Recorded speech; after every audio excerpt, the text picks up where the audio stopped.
Won't you pray with me? God, this morning we give you thanks. We give you thanks that we can be here and worship you.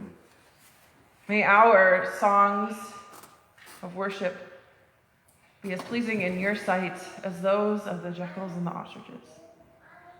God, we ask this morning that the meditation of my lips and of all of our hearts be pleasing in your sight, a rock and a redeemer. Amen. Happy New Year. Today starts the beginning of a new and exciting time. And maybe you don't feel that way, but just bear with me for a little while. It doesn't come without its challenges, though. There is a built-in challenge with every year that takes effort to overcome. Can you guess which one I'm thinking of? Any ideas?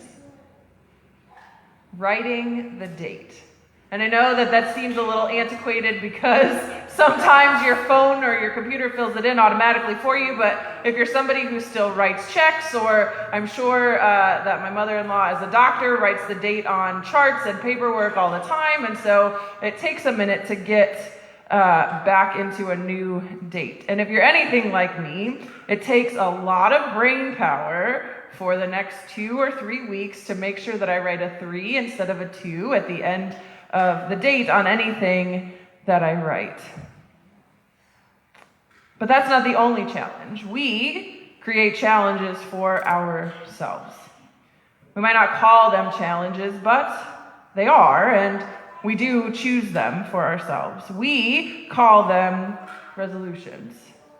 Usually the things we resolve in the new year are often things to better ourselves. We resolve to eat less sugar. We resolve to give up that pesky soda habit or coffee habit. Or we drop some other bad habit. Or we resolve to exercise 5 times a week, or drink more water, or read the Bible in the year, or other good habits like that. But in the end, it's a challenge because adapting to a new thing is always a challenge. Our text from Isaiah this morning tells us all about new things. This text was written to Israelites in exile.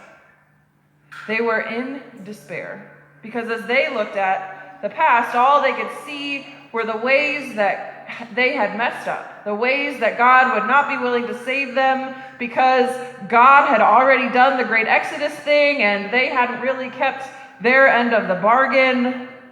So there's no way that God would do a great Exodus again.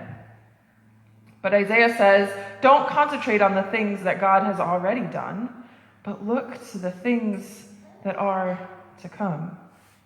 Isaiah reports in verse 9 that God says, I am about to do a new thing. Now it springs forth. Do you not perceive it? I will make a way in the wilderness and rivers in the desert. It's almost like the Israelites were saying, woe are us. No new Exodus to come and save us. And God is a little bit like a character from Annie Get Your Gun and says, anything I can do better. And so there is a new Exodus, or at least it is described in our text this morning this way.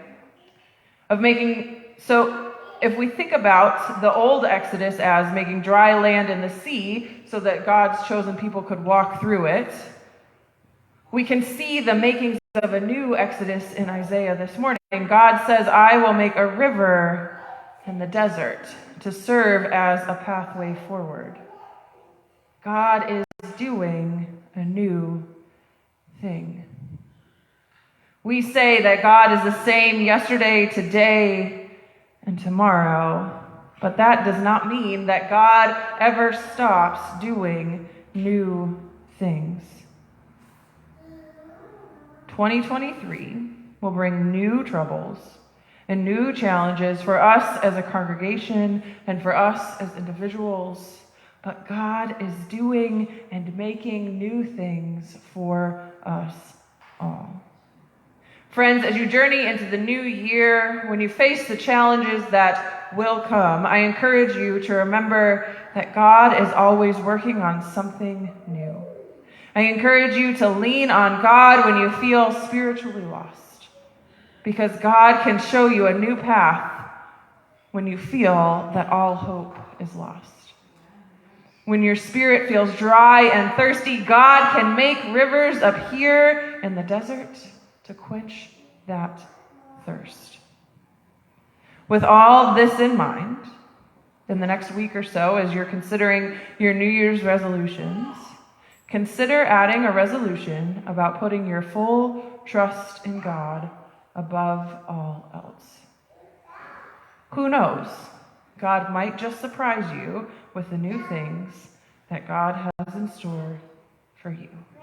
May it be so. Amen.